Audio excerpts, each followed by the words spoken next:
सभी साथियों को प्यार भरा नमस्कार। मैं आपका दोस्त सुनील कालवा एक बार फिर हाजिर हूं आप सभी के सामने एक नई क्लास लेकर।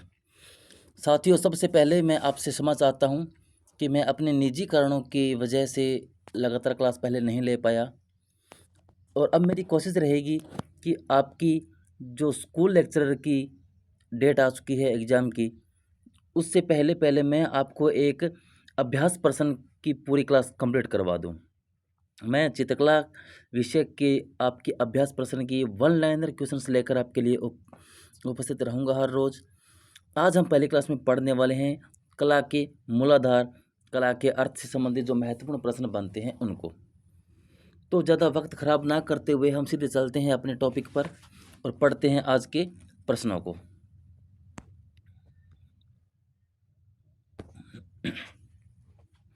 भारतीय कला की पहचान है वर्णनात्मक, यानी भारतीय कला जो है वर्णनात्मक कला मानी जाती है, क्योंकि भारतीय चित्रकला के अंदर जितने भी चित्र जो बने हैं, सभी के सभी वो चित्र वर्णनात्मक हैं।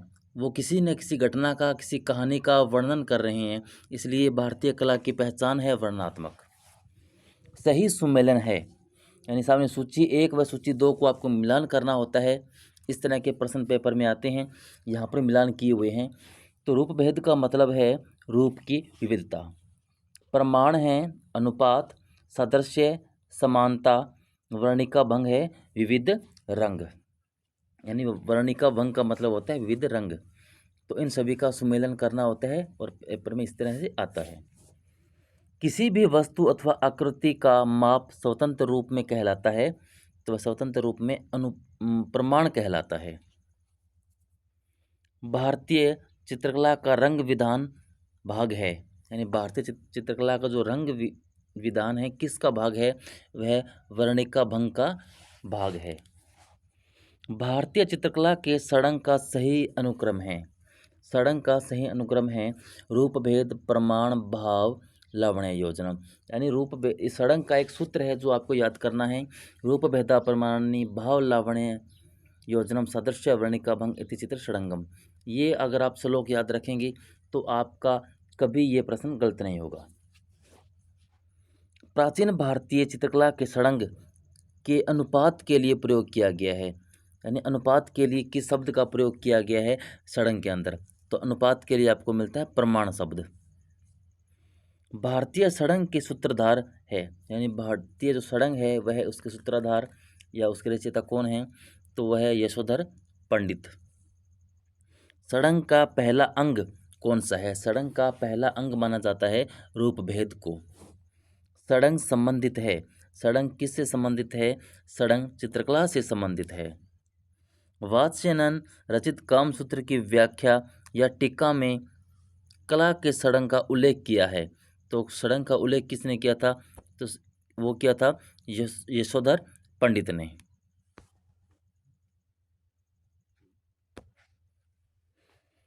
प्राचीन भारतीय चित्रकला के षडंग में वर्ण के लिए प्रयोग हुआ है, षडंग के अंदर जो वर्ण है उसके लिए किस शब्द का प्रयोग हुआ है, तो वह वर्णिका भंग शब्द का प्रयोग हुआ है। भारतीय षडंग यानी 6 अंग जो है उसके रचयिता कौन है, यशोधर पंडित। ये प्रश्न इसको देखो बार बार घुमा के किस तरह पूछा जा रहा है, तो ये काफ़ी इंपॉर्टेंट प्रश्न बनता है और लगभग हर एग्जाम में यहाँ से प्रश्न उठाए जाते हैं कि षडंग के रचयिता कौन है। ये प्रश्न हमेशा आता है। भारतीय चित्रकला के 6 अंगों का विस्तृत विवरण मिलता है यशोधर कृत जय मंगला ग्रंथ में। यानी आपको जो षडंग है 6 अंग, षडंग को 6 अंग कहते हैं। षडंग 6 अंग यानी षट प्लस अंग से मिलकर बना है। षट का मतलब होता है 6 और अंग का मतलब अंग। 6 अंगों को षडंग कहा गया है। और ये आपको कहाँ मिलता है, ये आपको यशोधर पंडित जो की द्वारा लिखा ग्रंथ है जय मंगला, उसके अंदर मिलता है। यहाँ पर एक स्थान दिया है, सिद्धांत की आधारशिला का समर्थन करता है, गेस्टाल्ट सिद्धांत।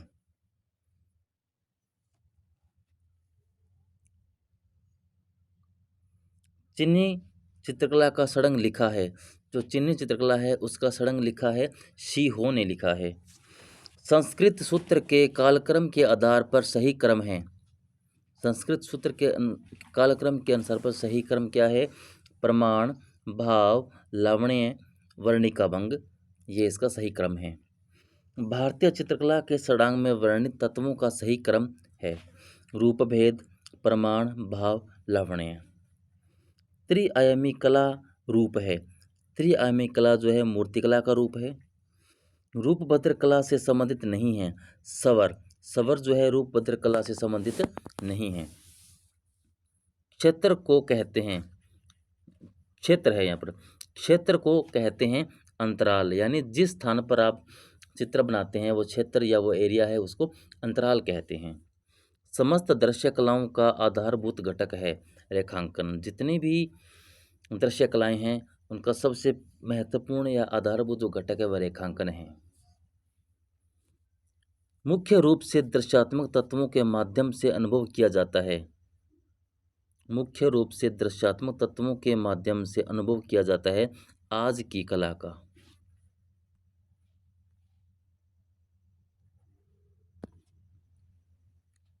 वह तत्व जिसके अभाव में चित्र रचना संभव नहीं है, यानी वह कौन सा ऐसा तत्व है जो अगर हमारे पास नहीं है तो उसके अभाव में हम चित्र नहीं बना सकते, तो वो है धरातल। धरातल यानी जो क्षेत्र, एरिया, अगर आपके पास बनाने के लिए कुछ स्थान ही नहीं है तो आप चित्र बनाओगे किस पर?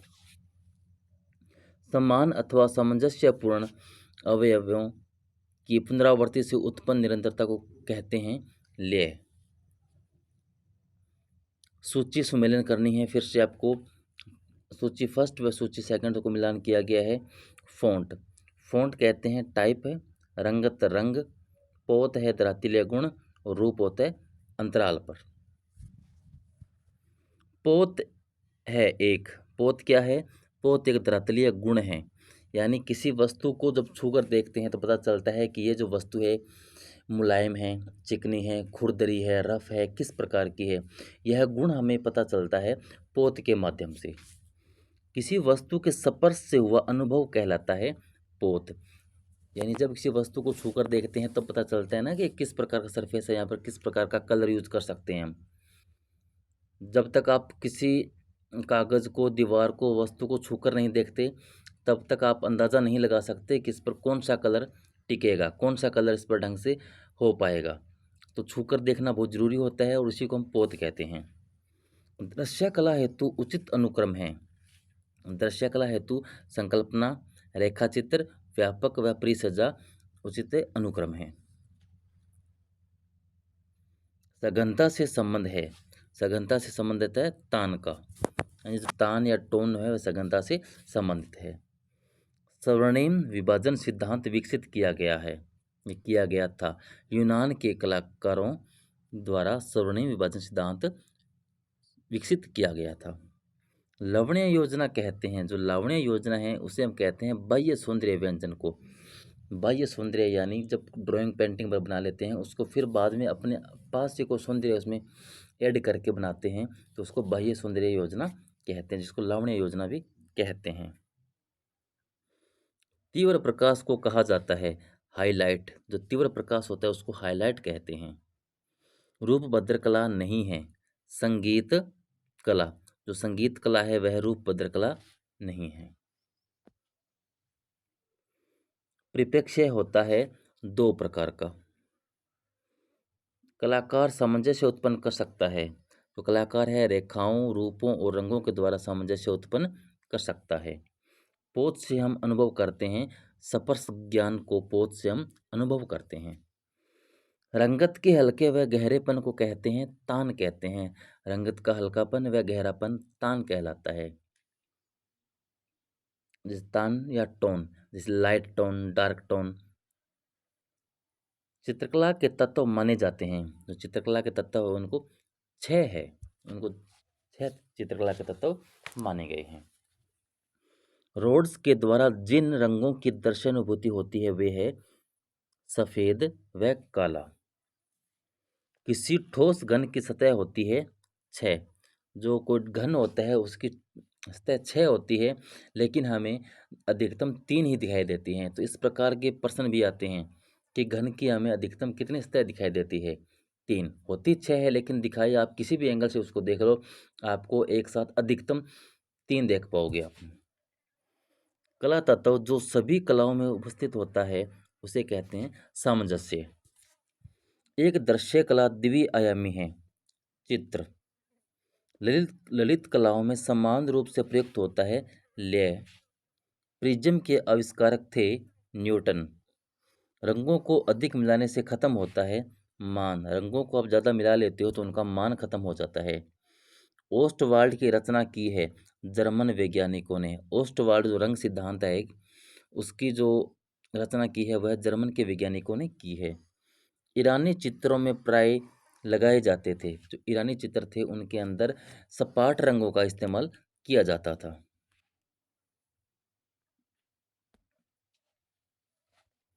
हिगेल ने ललित कलाओं को रखा है 5 वर्गों में रखा है। 5 वर्गों में सर्वाधिक सामंजस्य उत्पन्न करने वाले वर्ण हैं सफेद व काला। परिप्रेक्ष्य की दृष्टि से हमें घन दिखाई पड़ते हैं। 3 पक्षीय देखिए प्रश्न आ गया। यानी परिप्रेक्ष्य की दृष्टि से या आप किसी भी एंगल से जब आप घन को देखते हैं तो आपको केवल 3 उसके पक्ष दिखाई देंगे। एक ही रंग की विभिन्न तान क्या कहलाती है? मोनोक्रोम कहलाती है। दृश्य कला के अंतर्गत आती है चित्रकला। प्रकाश में उपस्थित रंगों को हम देख सकते हैं प्रिज्म के द्वारा। चित्रकला से संबंधित नहीं है लिपि। जो लिपि है वह चित्रकला से संबंधित नहीं है। आकृतियों से स्पष्ट होता है रूप। आकृतियों से रूप स्पष्ट होता है। दृश्य चित्र में परिप्रेक्ष्य से स्पष्ट होता है वस्तु की स्थिति।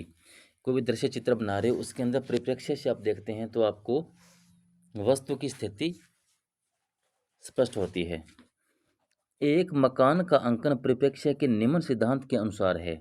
रैखिक परिप्रेक्ष्य। दूरी और निकटता, प्रकाश और रंग, विलयमान बिंदु और क्षितिज रेखा का महत्व है परिप्रेक्ष्य सिद्धांत में है। चित्र में प्राण आता है। रंग, रेखा व लय से चित्र के अंदर प्राण आते हैं। ललित कलाएं मानी गई है। ललित कलाएं 5 मानी गई है। ललित कलाओं के दायरे में आती है चित्रकला, स्थापत्य कला, संगीत कला, वास्तुकला व काव्य कला भी 2 इसके अंदर शामिल और कर लो तो ये 500 ललित कलाएं के दायरों में आती है। वह एक तत्व जिसके अभाव में चित्र रचना संभव नहीं है तो धरातल है।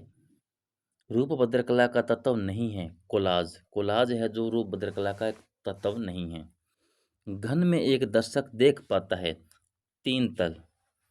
3 तल देख पाता है। लावण्य योजना का अर्थ है बाह्य सौंदर्य का व्यंजक। हिगेल ने सर्वश्रेष्ठ माना है काव्य कला को। हिगेल ने काव्य कला को सर्वश्रेष्ठ माना है। कला शब्द है संस्कृत भाषा का।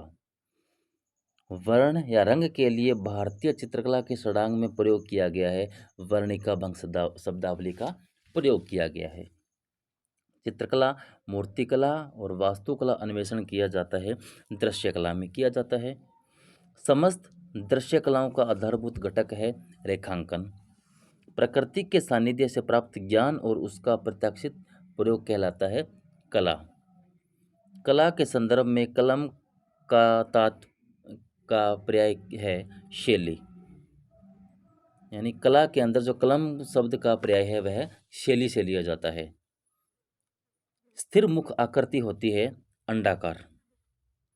कला के सृजन का अनिवार्य तत्व है कल्पनाशीलता। यानी जब तक आपके अंदर कल्पना नहीं है तो आप कला या चित्रों को ढंग से नहीं बना सकते। प्रत्येक रचना के लिए कल्पना, एब्स्ट्रक्शन और अभिव्यंजना का समुचित संयोजन आवश्यक है। ललित कलाओं में पोत और ताप के द्वारा स्पर्श बोध को जागृत करता है, रंग करता है।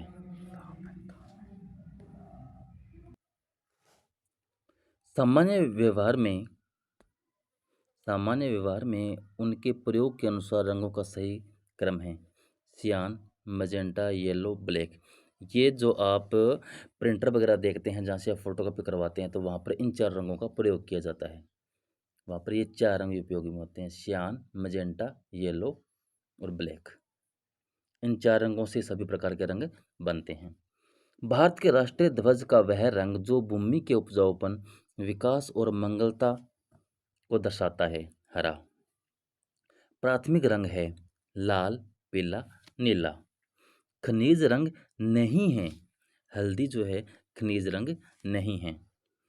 एक काले और सफ़ेद रंग की चित्र को कहा जाता है एक रंग का। इंद्रधनुष का हिस्सा नहीं है, भूरा रंग जो है इंद्रधनुष का हिस्सा नहीं है।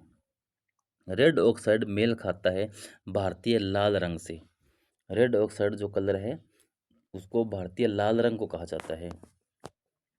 वह रंग जो तेज या गर्म रंगों का हिस्सा नहीं है।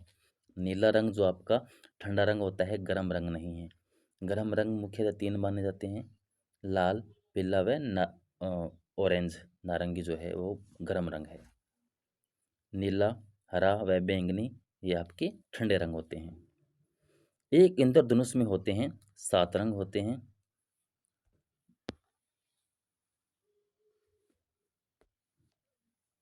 प्रकाश का गुण होता है रंग।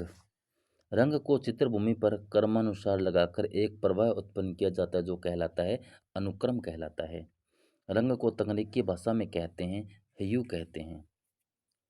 आप डैश डैश दो रंगों को मिलाकर लगभग काला रंग बनाएंगे, यानी भूरा प्लस नीला जो है इनको आप मिलाएंगे तो काला रंग बन जाएगा। ओस्टवाल्ड आदर्श वृत्त को कहते हैं को रंगते हैं, यानी ओस्टवाल्ड जो आदर्श वृत्त है उसके रंगते हैं 24 रंगतों में। वह 24 रंगतों में बंटा हुआ है। बैंगनी रंग विरोधी रंग है पीले का। बैंगनी रंग क्या है? पीले रंग का विरोधी रंग है। अब आप 6 रंगों के चक्र बनाते हैं तो उसके अंदर देखते हैं जो एक रंग जो एक दूसरे के जो सामने रंग आता है वो एक दूसरे का विरोधी रंग है। आप ये कह सकते हैं कि 2 प्राथमिक रंगों को मिलाने से जो हमें द्वितीय रंग प्राप्त होता है वह तीसरे प्राथमिक रंग का पूरक रंग कहलाता है या विरोधी रंग कहलाता है। तो बैंगनी लाल और नीले रंग से मिलकर बना है बैंगनी, तो तीसरा प्राथमिक रंग बचा हमारा पीला, तो पीले का विरोधी रंग हो गया बैंगनी। शीतल प्रभाव उत्पन्न करने वाले रंग है, शीतल यानी ठंडे रंग होते हैं नीला, हरा। इसके अंदर आप बैंगनी रंग और जोड़ लोगे तो तीनों ही हमारे शीतल रंग हो जाएंगे। विरोधी रंग है आपस में, तो लाल और हरा ये विरोधी रंग है। और इस तरह का एक प्रश्न एग्जाम में अवश्य आपको देखने को मिलेगा जो आपको कन्फ्यूज करेगा एक दूसरे का रंग विरोधी रंग कौन सा है। आप रट्टा मारकर याद करेंगे तो आप कन्फ्यूज हो जाओगी। इनको आपको समझना है। और मैं पिछली क्लास में जो मेरी क्लास में थ्योरी जहाँ मैंने करवाई थी उस टाइम मैंने इनको समझाया भी है आपको। जैसे मैं एक बार मैं बना के दिखाता हूँ आपको एक। इसके अंदर आप देखें ये स्टार के अंदर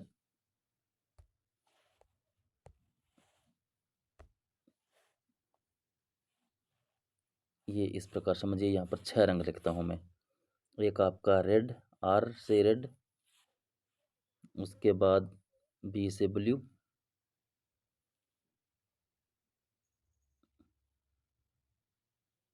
और एक होता तीसरा आपका येलो। यहाँ नहीं, आप इसको यहाँ समझिए, ब्लू को यहाँ लिख लीजिए।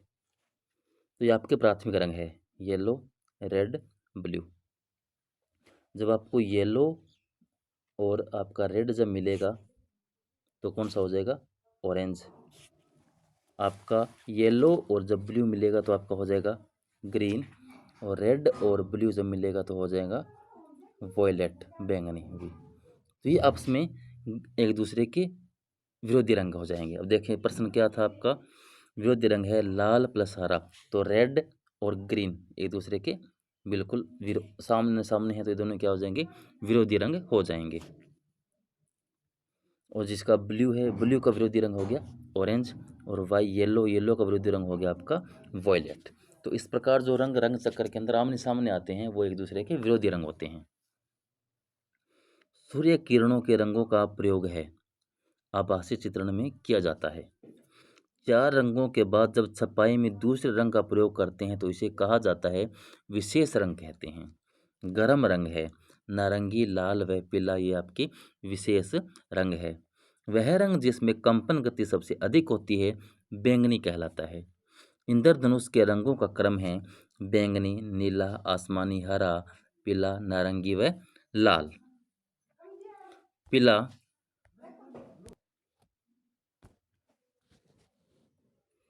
लाल व पीला के मिश्रण से बनता है नारंगी रंग। कत्थई और नीले के मिश्रण से बनता है काला रंग। ठंडा रंग होता है नीला। मूल रंग के समूह हैं, यानी जो प्राथमिक रंग है वो कौन से हैं? नीला, पीला व लाल आपके प्राथमिक रंग है। द्वितीयक श्रेणी के रंग होते हैं हरा, बैंगनी व नारंगी। प्रजनन एवं विकास का प्रतीकात्मक रंग है हरा। काला और सफ़ेद रंग के मिश्रण से बनता है ग्रे रंग। लाल रंग प्रतीक है प्रेम का। पारंपरिक भारतीय भित्ति चित्रों में प्रयोग में आते हैं खनिज रंग, यानी भारतीय जितने भित्ति चित्र बने हैं उन सभी के अंदर खनिज रंगों का प्रयोग किया गया है। नीले के पूरक अथवा विरोधी रंग का नाम है नारंगी। चित्रकला में अधिक महत्व है रेखा का। मुशेल अल्फ्रेड हेनरी के अनुसार प्राथमिक रंगों की संख्या है 4। सुप्रसिद्ध जर्मन विद्वान प्रोफेसर नीलहम ओस्टवाल्ड ने प्रस्तुत किया था 8 रंगों का चक्कर किया था प्रस्तुत। ह्यूगमन फाइल प्रारूप से संबंधित है PNG एंड RGB। ये आपके कलर का एक कोड नेम है। सफ़ेद, काला या किसी रंग के मान को कहा जाता है आभा रंग कहा जाता है। तृतीयक रंग है 6। रंग के विकास का सही कालानुक्रम कौन सा है? तो यानी सबसे पहले कौन सा रंग आया, फिर कौन सा रंग आया, इस प्रकार का पूछा गया है। तो सबसे पहले आपके सामने खनिज रंग आए थे, फिर वानस्पतिक रंग आए, फिर सिंथेटिक रंग आए, फिर ऑप्टिकल रंग आए।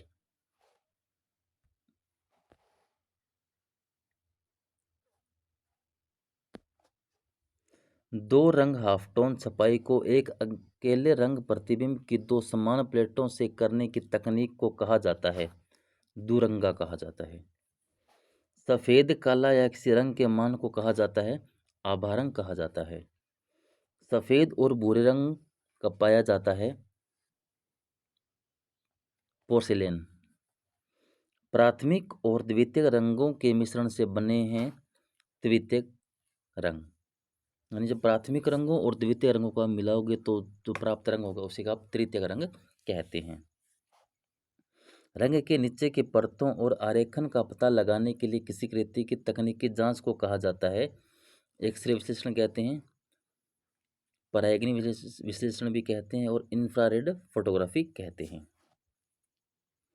बिन शब्दों के आशय और संदेश को शीघ्र पद्धति प्रदान करता है रंग करता है। ठंडा से गर्म रंगों का सही क्रम है, यानी पहले ठंडा फिर गर्म, तो सही क्रम कौन सा होगा आपका? नीला सबसे ठंडा है, फिर हरा, फिर सिंदूरी, फिर लाल।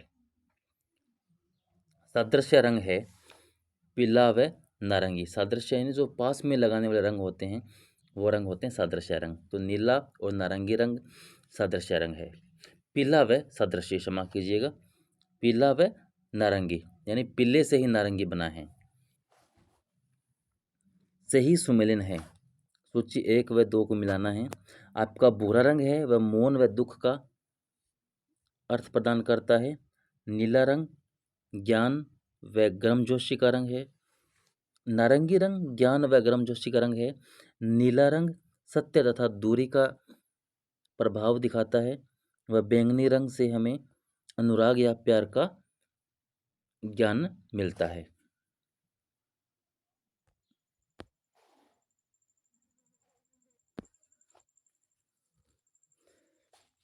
शब्दों बगैर अर्थ संदेश प्रेषित करने के लिए ताक्षणिक विधि प्रदान करता है रंग करता है। शीतल रंगों का शीतल से उष्ण क्रम में सही क्रम है, यानी रंग शीतल से उष्ण। पहले प्रश्न आया था यही ठंडे से गर्म रंग पूछा था। इस बार शब्दों को थोड़ा घुमा दिया। शीतल से उष्ण रंग पूछा है। शीतल का मतलब ठंडा, उष्ण का मतलब गर्म। तो गर्म कौन सा है? तो नीला, हरा, किरमिजी और सिंदूरी, ये आपके ठंडे से गर्म रंग की ओर बढ़ते हुआ क्रम है। लेपिस लाजुली बनता है।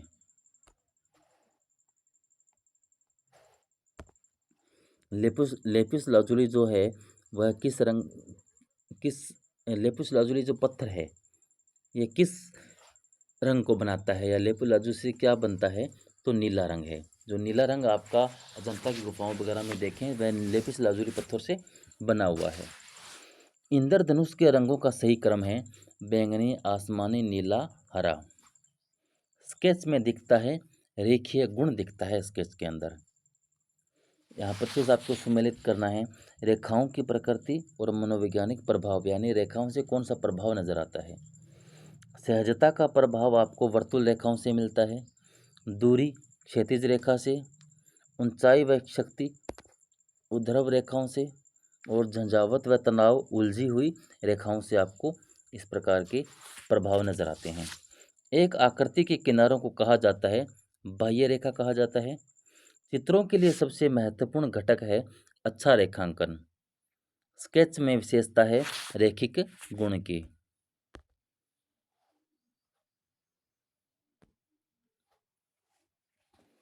एक गतिशील बिंदु के अंतहीन प्रयोग को कहते हैं रेखा कहते हैं।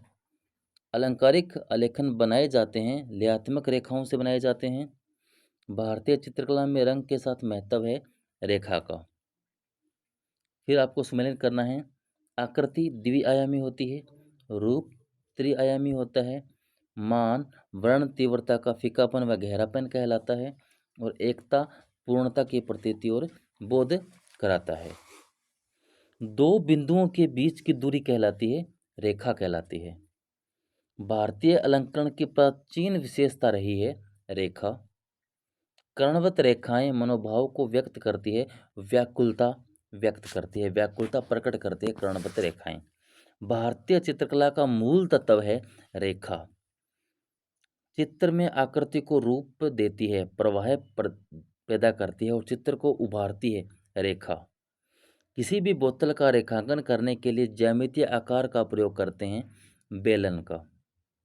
यानी जब बोतल को रेखांकन करने के लिए आप ज्यामितीय आकार लेंगे तो आप बेलनाकार लेंगे। अमूर्त कला है रूपवादी कला।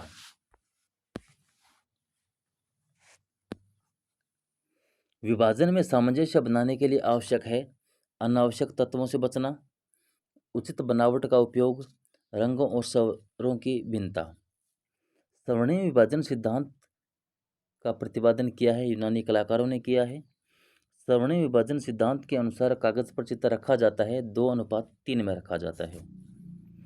चित्रकारी के विभिन्न कार्य हैं स्मृति के लिए दृश्य सहायक के रूप में काम करना, कलाकृति के अध्ययन के रूप में, समन्वय में तैयार कलाकृति के रूप में। एक घन के सामने से अवलोकन करने पर उसके आयाम या पार्श्व दिखाई देते हैं।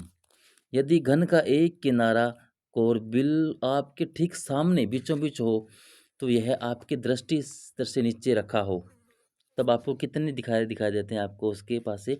तो आपको 3 आयाम ही आपको दिखाई देंगे। समस्त कलाओं में एक प्रमुख बल है सृजनात्मक आवेग। फ्रेस्को सेको चित्र में चित्रण के लिए प्रयोग लाई जाती है शुष्क भित्ति। फ्रेस्को बुनो पद्धति से चित्र बनते हैं दीवार की गीली सतह पर। यानी फ्रेस्को सेको के अंदर चित्र बनते हैं शुष्क भित्ति यानी सूखी दीवार पर, और फ्रेस्को बुनो के अंदर चित्र बनते हैं गिल्ली दीवार पर। फ्रेस्को बुनो प्रविधि परिभाषित की जा सकती है विशेष प्रकार से तैयार प्लास्टर भित्ति पर भूमिज प्राकृतिक रूप से प्राप्त रंग द्वारा बुनो प्रविधि से लगाना। इटालियन फ्रेस्को पेंटिंग की तकनीक है जयपुरी फ्रेस्को, यानी जयपुरी फ्रेस्को है आपका जो देखो वो इटालियन फ्रेस्को भी इनको कहते हैं। इम्पेस्टो तकनीक में इस्तेमाल नहीं किया जाता पानी के रंग माध्यम का, यानी इम्पेस्टो तकनीक के अंदर आप पानी के रंगों का इस्तेमाल नहीं करते। जल आभा का प्रभाव प्राप्त होता है रेजिन के उपयोग से। रेजिन रेजिन के उपयोग से आपको जल आभा का प्रभाव उत्पन्न होता है।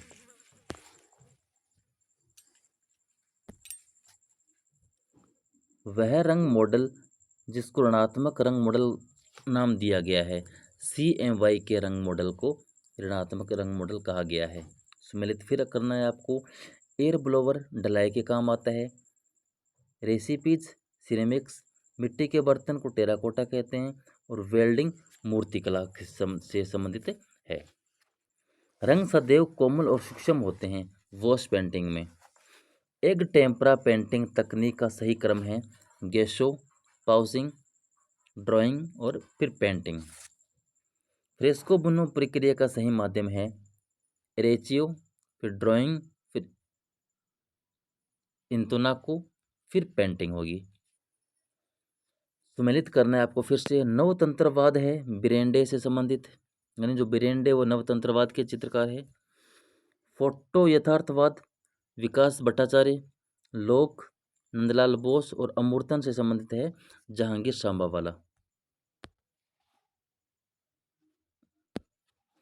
भित्ति चित्रकारी की तकनीक जो ताजा चुनने के लेप पर निष्पादित की जाती है उसे कहा जाता है फ्रेस्को कहा जाता है। फ्रेस्को विधि का प्रयोग किया जाता है भित्ति चित्र में। मुख्यतः तेल रंग प्रकार का पेंट व्यवहृत होता है इम्पेस्टो तकनीक के लिए।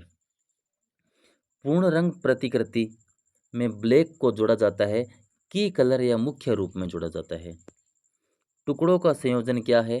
कोलाज है। तो बिना तुलिका के सहायता से प्रयोग किए जाते हैं पेस्टल रंग जो है बिना तुलिका की सहायता से प्रयोग किए जाते हैं। चारकोल है कोयला।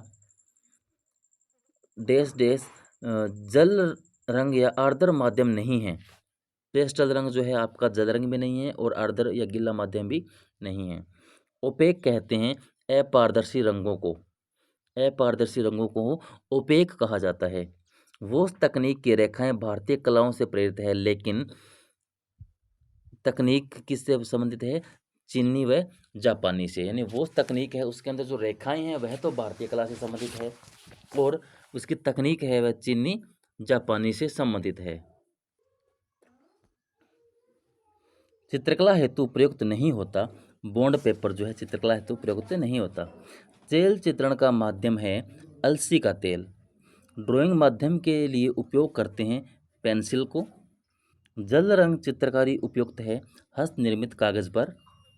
एक्रेलिक रंग की योग्यता है जल्दी से सूखना।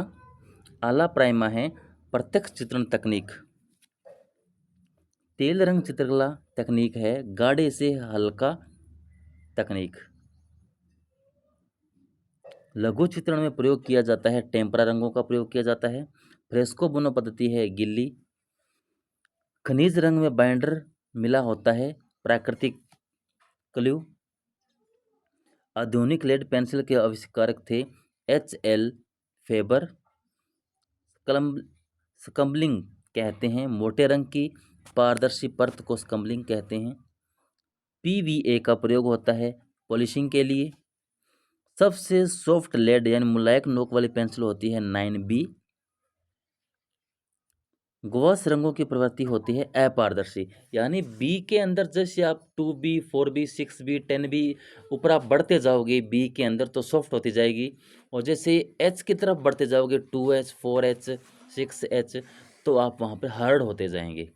तो सॉफ्ट लेड पूछा है 9B। 9 के अलावा 8 10 5 जो भी आपको बी के अंदर सबसे अधिक बड़ा दिखाई देता है वह आपका सबसे सॉफ्ट होगा पेंसिल के अंदर।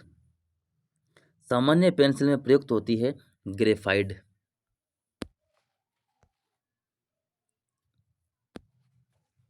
एक्रेलिक रंग माध्यम का प्रयोग होता है टेम्परा तकनीक में। संयोजन के संतुलन तत्व से जुड़ा रहता है दृष्टिगत भार। जल रंग चित्रण में पोत का प्रभाव अच्छा उभरता है मोटा कागज पर। एक पूर्ण चित्र में ग्राउंड या सतह होते हैं 3। बंधक प्रयोग किया जाता है बाटिक चित्रण में।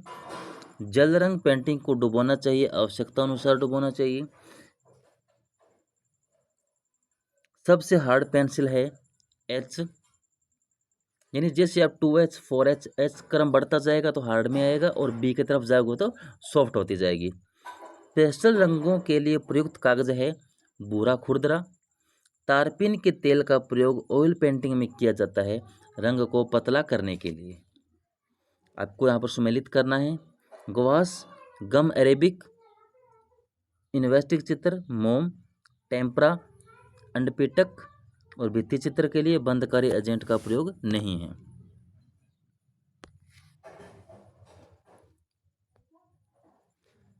सफुमातो तकनीक है, चित्रकारी की है ये। इंग्लैंड के जल चित्रण शैली का जनक प्राय कहा जाता है पॉल सेंडबॉय को माना जाता है। ग्रेफाइट शब्द की व्युत्पत्ति हुई है ग्रेफिटो से। कांस्य की रचना है CuZn तथा ए। कैनवास पर तेल चित्र बनाने का सही क्रम है स्ट्रेचिंग, फिर प्राइमिंग, फिर पेंटिंग, फिर फ्रेमिंग। वॉश पेंटिंग,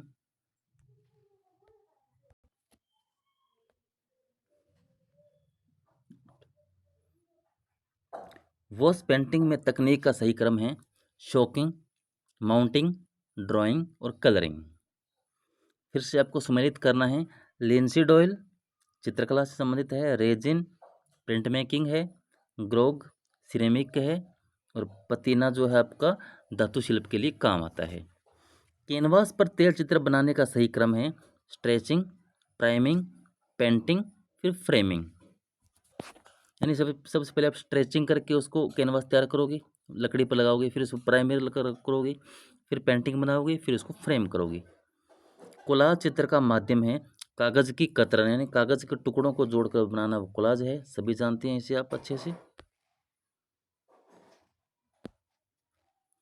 फोटो की कतरन से बना चित्र कहलाता है कोलाज। बाटी की पेंटिंग किया जाता है कपड़े पर।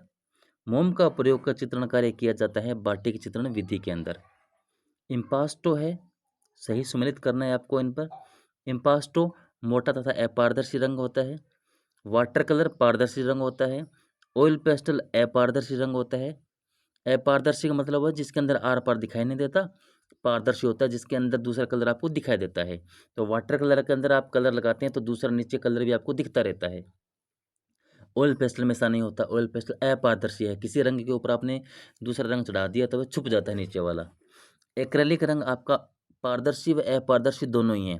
इसको बिल्कुल हल्का लगाओगे पतला पानी के साथ मिलाकर तो पारदर्शी हो जाएगा, और इसको गाढ़ा यूज करोगे बिना पानी की सहायता से तो ये अपारदर्शी हो जाएगा। तो इस प्रकार आपको इनका ध्यान रखना है। फिर आपको सही सुमेलित करना है। अनकाउस्टिंग होती है मोम, टेसरी मोजेक, कोलाज अवशिष्ट पदार्थों से बनता है, और मार्फिंग कंप्यूटर से संबंधित है। नीला लेपिस लाजुली के चूर्ण का बना होता है अल्ट्रामेरिन। अल्ट्रामेरिन जो कलर है वह आपका नीला लेपिस लाजुली पत्थर से बना होता है। इम्पेस्टो तकनीक से संबंधित है, चित्रकला से संबंधित है आपका इम्पेस्टो तकनीक। जो साधन मूल सतत तान टोन के रूप बिंदु आकारों में तोड़ता है वह है हाफ टोन। फिर आपको सुमेलित करना है। जल रंग होता है आपका पारदर्शी रंग होता है। इम्पेस्टो होता है बहुत सघन रंग होता है, गाढ़ा रंग होता है। स्पेटरिंग यानी छिड़कना होता है, सूक्ष्म बिंदुओं का फव्वारा छिड़कना को स्पेटरिंग कहते हैं। और गुवास है वह प्रत्येक रंग के साथ सफ़ेद रंग को मिलाना क्या कहलाता है, गुवास कहलाता है। रेखांकन में सामान्यतः प्रयोग किया जाता है 4B पेंसिल, यानी 4B पेंसिल से आप रेखांकन या ड्राइंग करते हैं सामान्य रूप से। जल रंग और तेल रंग चित्रण में होता है ड्राई ब्रश संघात विधि का प्रयोग किया जाता है। तो साथियों आज के लिए बस इतना ही। कैसी लगी आज आपको मेरी क्लास? अगर आपको मेरी क्लास पसंद आ रही है तो प्लीज़ अपने दोस्तों को शेयर कीजिएगा, मेरे साथ जुड़े रहिएगा, मेरे चैनल को सब्सक्राइब कीजिएगा। इसी प्रकार क्लास लगातार पढ़ने के लिए आप मुझे कमेंट करके ज़रूर बताएं और अपने दोस्तों को ज़रूर भेजें। मेरे साथ जुड़ने के लिए आप सभी का बहुत बहुत धन्यवाद।